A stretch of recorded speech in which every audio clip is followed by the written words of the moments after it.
Hello, all. My name is Aditya, and today I'll be presenting to you my submission for the SDK Tooling Challenge by Dyte for the year 2022. So, the problem statement is basically to develop a CLI tool that will be capable of scanning through various repositories that are mentioned in a CSV file like this. And the CLI tool should be basically able to compare the versions of the mentioned packages within the package.json of each of these. And if it finds that there is a mismatch in the sense the version has been outdated, then the tool has to make a pull request to the particular URL. So as you see, basically in the example that we were provided, there are basically just two commands. One command just lists it out in a CSV format, and the other command actually makes the pull request. And it is basically differentiated by the presence of a minus update flag.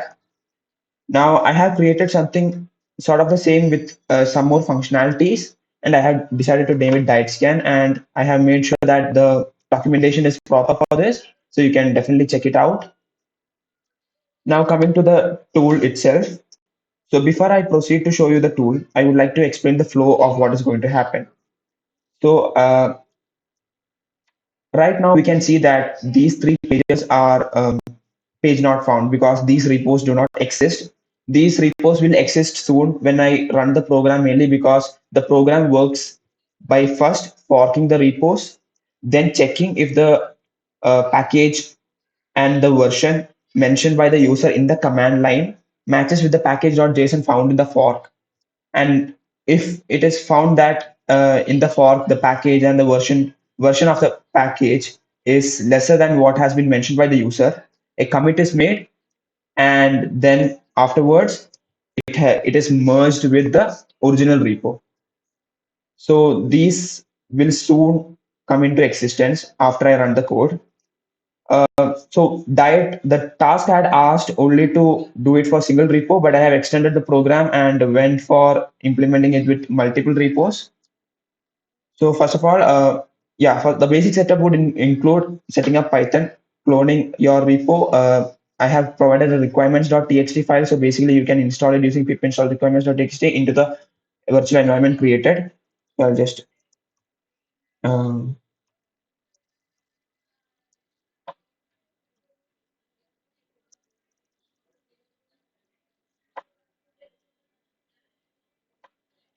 now you're activating the environment.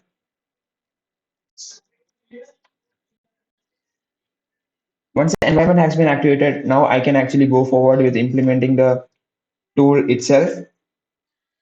The command that I have to use, um, before that, I'll show you the input file, right? The input file. The input file is basically a CSV file and it consists of three repositories: Dyte React Sample App, Dyte JS Sample App, Dyte Sample App, and then the links for the respective repos.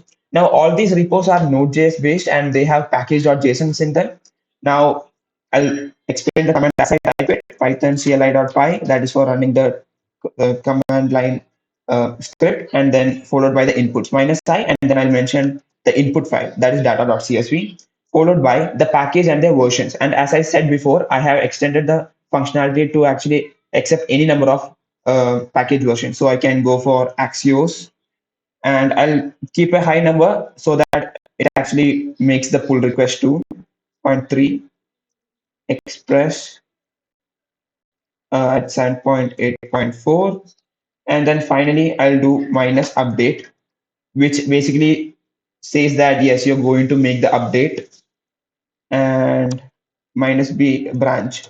Okay, so one of the issues that I actually ran into while doing this was that some of the GitHub repositories had main as their default branch and some had master. So I actually provided it as an input, but it can be definitely modified much better by actually making the request to the GitHub API itself.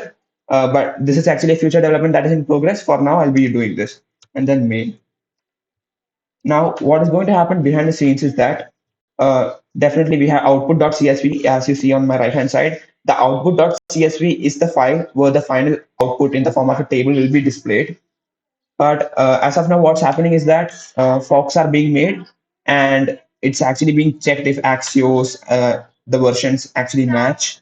And actually, right now, both Axios and Express versions will be lesser in the repos. So all of them will be updated and we'll get about 3 pull requests in the final output.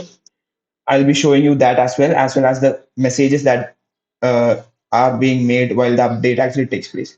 So I got just the update commits done. So basically, the commits have been made and now the PRs also been done. Now, if I actually check output.csv, you can see that I'll make it into a more presentable format. Yeah. So you can see that, so basically, yeah, this version underscore Axios is the default version present in the initial repo. And this basically the condition check. Like here we have mentioned 0.35, right? And these are all low. So it's false. If it is false, then you have to make a pull request. Similarly for Express. Now you can see that Express need not be present in every package.json, and that's how I have handled it by using an NAN. And then for the NAN, it will be true so that we don't make a pull request in that case. And finally, we have the links to the PR. I hope this is visible. Yeah. Okay. Yeah. I'll show you the now coming back to the fork repos. Now if I refresh the pages, now you can actually see that all of them have come into existence, basically proving that it has worked. I'll go into the Diet original website to see if the pull request has been made. Similarly, I'll do it here also.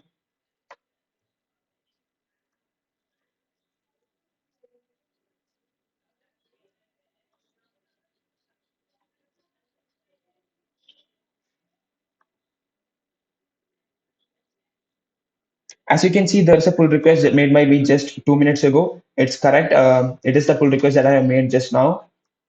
Similarly, you will see a pull request here also made by Narayan Aditya here. And then again, a pull request here. I'll open one of the pull requests. It will be same for all. So it says it will the message will be exactly according to like updating Axios to 0.3, and you'll see that there are 2 commits. And if we want to check like the files change, if you want to check the files changed, then yeah, you can see that there has been a change in this as well as a change in Axios, which will be shown in the second commit.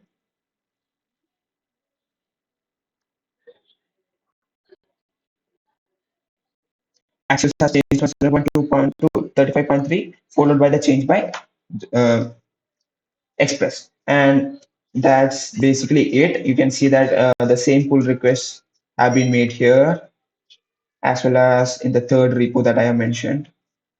Update Axios. Yeah, this one. Yeah, the same thing has been made. Something that you would like to note down is that here this special repository does not have Express. So basically, it only did one commit. It knew that my tool was able to identify that Express was not present, so it need not make that commit. So basically, I have added that in case two. That's about it. That's about this. I have selected this specific statement because it almost covers everything that is required. Like it consider commits, and for the first part of the task where we just have to print this table, we can also do that. I'll just remove this minus update command and I'll just click enter. But then now it will say true mainly because we have already updated it. So output.csv would change. So it will take like 1 minute or something for this to work. Yeah, and it's done, and we can actually check output.csv.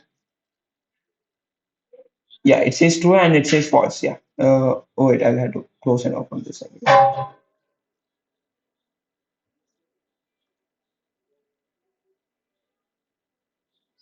Yes, output.csv has, yeah. This is the output for when it is just the uh, the table, the first thing that we have to display. So that's it about the tool that I have developed. I have mainly developed using Python, and I have used environment variables, which can be indirectly actually given via the CLI by using the commands I have provided, which is clearly explained within the docs. So I hope you guys had I the tool was up to the expectations. Looking forward to for the updates. Thank you.